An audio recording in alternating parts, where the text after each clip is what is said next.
Hello, എല്ലാവർക്കും സുഖം തന്നെയല്ലേ? ഇന്ന് അടിപൊളി ഒരു കിടിലൻ റെസിപ്പി ആയിട്ടാണ് വന്നേക്കുന്നത്. ലോഡഡ് ഫ്രൈസ് എല്ലാവരും കേട്ടിട്ടുണ്ടാവില്ലേ? ഇതൊരു ലോഡഡ് ലേസിൻ്റെ റെസിപ്പിയാണ്. ലോഡഡ് ഫ്രൈസ് നമ്മൾ പല കടകളിൽ നിന്ന് കഴിക്കുമ്പോഴത്തേക്കും പല ടേസ്റ്റായിട്ടല്ലേ വരുന്നത്. ഇത് അതുപോലെ തന്നെ പല കടകളിലും പല രീതിയിലാണ് ഉണ്ടാക്കുന്നത്. ഇതൊരു സ്പെഷ്യൽ റെസിപ്പിയാണ്.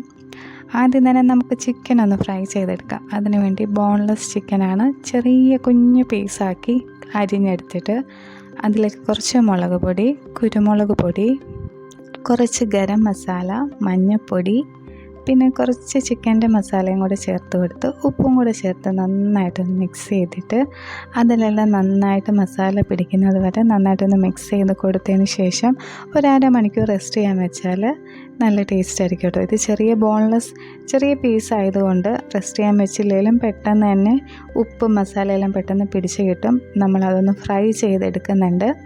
ലോഡഡ് ഫ്രൈസിന് വേണ്ടിയിട്ടുള്ള ചിക്കൻ ഫ്രൈ ചെയ്തെടുക്കുന്നുണ്ട്. അതിനുശേഷം നിങ്ങൾക്ക് ചിക്കൻ എത്രത്തോളം നല്ല ഡ്രൈ ആയിട്ട് നല്ല മൊരിഞ്ഞ് കിട്ടണമെങ്കിൽ അതേ ടേസ്റ്റിൽ എങ്ങനെയാണോ വേണ്ടത് അങ്ങനെ തന്നെ ഫ്രൈ ചെയ്തെടുക്കുക. ഇനി നമ്മൾ അടുത്തതായിട്ട് ഒരു ഹോം മെയ്ഡ് മയണൈസാണ് ഉണ്ടാക്കാൻ പോകുന്നത്. ആദ്യം ഒരു മുട്ട ഒഴിച്ചു കൊടുത്തു. അതിലേക്ക് ആവശ്യത്തിന് സൺഫ്ലവർ ഓയിൽ, കുറച്ച് ഉപ്പൊന്ന് ടേസ്റ്റിന്, പിന്നെ കുറച്ച് പഞ്ചസാരയും മധുരത്തിന് ആവശ്യം കുറച്ച് പഞ്ചസാരയും കൂടെ ആഡ് ചെയ്ത് കൊടുക്കുന്നുണ്ട്. പിന്നെ എരിവിന് വേണ്ടിയിട്ട് കുറച്ച് കുരുമുളകും കൂടെ ആഡ് ചെയ്ത് വിനാഗിരിയും മുട്ടയുടെ സ്മെല്ല് മാറാൻ വേണ്ടി വിനാഗിരിയും പിന്നെ ഗാർലിക് കൂടെ ആഡ് ചെയ്തിട്ട് നന്നായിട്ട് നമ്മൾ മിക്സിയിലിട്ടൊന്ന് അടിച്ചെടുത്താൽ നമ്മൾ ഹോം മെയ്ഡ് മയണൈസ് റെഡി ആയിട്ടോ. നല്ല ഹെൽത്തി ആയിട്ട് നമുക്ക് വീട്ടിൽ തന്നെ മയണൈസ് ഉണ്ടാക്കാം. ഇത് കുട്ടികൾക്ക് കൊടുക്കുന്നതായിരിക്കും ബെറ്റർ. കാരണം വെളിയിൽ നിന്ന് വാങ്ങുന്നതിലൊക്കെ ഒരുപാട് കെമിക്കൽസ് ആഡ് ചെയ്യുന്നുണ്ട്.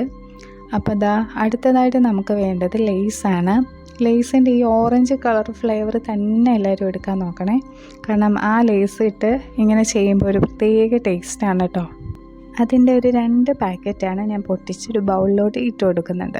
ഓറഞ്ച് കളറിലെ ഫ്ലേവറുള്ള സെയിം ലേസ് തന്നെ വാങ്ങണേ, അത് മസ്റ്റാണ്. പിന്നെ സവോള ചെറുതായി അരിഞ്ഞത് അതിൻ്റെ മുകളിലായിട്ട് ഇട്ട് കൊടുക്കുന്നുണ്ട്. പിന്നെ നമ്മൾ നേരത്തെ ഉണ്ടാക്കി വെച്ച മയണൈസ് ഉണ്ടല്ലോ, അത് നിങ്ങൾക്ക് ആവശ്യത്തിന്, നിങ്ങൾക്ക് മയണൈസൊക്കെ നന്നായിട്ട് കുഴഞ്ഞ് കഴിക്കാനാണ് ഇഷ്ടമെന്നുണ്ടെങ്കിൽ അതിനനുസരിച്ച് ആഡ് ചെയ്ത് കൊടുക്കുക. അതല്ല ചെറിയൊരു ഫ്ലേവർ ഇച്ചിരി മതിയെങ്കിൽ അതിനനുസരിച്ച്. എനിക്കിങ്ങനെ ആ ലേസും ഫ്രൈസിനുള്ളിൽ ഇങ്ങനെ ആ മയണൈസിൻ്റെ ടേസ്റ്റ് ഇങ്ങനെ നല്ല കുഴഞ്ഞ പോലെ ഇരിക്കണം. അതുകൊണ്ട് ഞാൻ കുറച്ച് കൂടുതൽ ഒഴിച്ചു കൊടുക്കുന്നുണ്ട്. പിന്നെ വേണ്ടത് ടൊമാറ്റോ സോസാണ്. അതൊരു ചെറിയ പാക്കറ്റ്. അതിൻ്റെ ചെറിയൊരു ഫ്ലേവർ, ഒരുപാട് ഒഴിച്ചാൽ പുളി കൂടരുത്, അതൊരു ടേസ്റ്റ് ഉണ്ടാവില്ല. അതുകൊണ്ട് കുറച്ച് ആഡ് ചെയ്ത് കൊടുക്കുക. ഫ്രൈ ചെയ്ത ചിക്കനോട് ഇട്ട് കൊടുക്കുക. ചിക്കൻ ഇട്ടപ്പോഴത്തേക്ക് കഴിക്കാനുള്ള ആളിങ്ങെത്തി കേട്ടോ.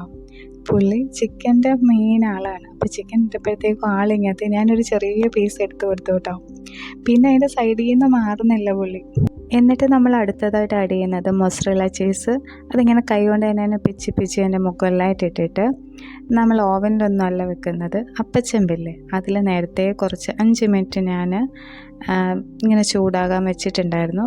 അതിനകത്തോട്ട് ഞാനിത് വെച്ചിട്ട് ഒരു 5 മിനിറ്റ് ആ ചീസൊന്ന് മെൽറ്റ് ആകുന്നിടം വരെ അതൊന്ന് ചൂട് കൊള്ളിച്ചെടുത്ത് കഴിഞ്ഞാൽ നമ്മുടെ ലോഡഡ് ലേസ് റെസിപ്പി റെഡിയായി. ഫ്രൈസ് ഉണ്ടാക്കുന്ന പോലെ സെയിം തന്നെ, ഫ്രൈസിന് പകരം നമ്മൾ ലേസ് ആഡ് ചെയ്തെന്നുള്ളൂ. നല്ല സിമ്പിളായിട്ട് നമ്മൾ ഉണ്ടാക്കിയെടുത്തില്ലേ. ഈ റെസിപ്പി എല്ലാവർക്കും ഇഷ്ടപ്പെട്ടെന്ന് വിചാരിക്കുന്നു കേട്ടോ. എല്ലാവരും എൻ്റെ വീഡിയോ ഇഷ്ടപ്പെട്ടെങ്കിൽ ഒന്ന് സബ്സ്ക്രൈബ് ചെയ്ത് സപ്പോർട്ട് ചെയ്തേക്കണേ. ലൈക്കും ഹൈപ്പും ഒക്കെ ചെയ്യണേ. അപ്പോൾ ഇനി ഒരു പുതിയ വീഡിയോ ആയിട്ട്